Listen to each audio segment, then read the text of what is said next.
Hello guys, in this video I'm going to show you where you can find your search history in the AtlasNavi application. The first thing you need to do is enter the app.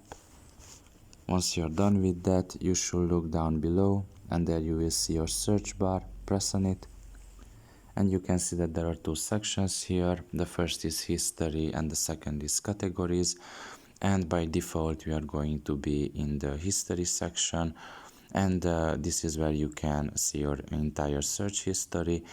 Now I don't have a lot of searches here, I have only 3, but if you want to clear your search history, for example, you just have to press down below clear search history and you can see that your entire search history will be deleted.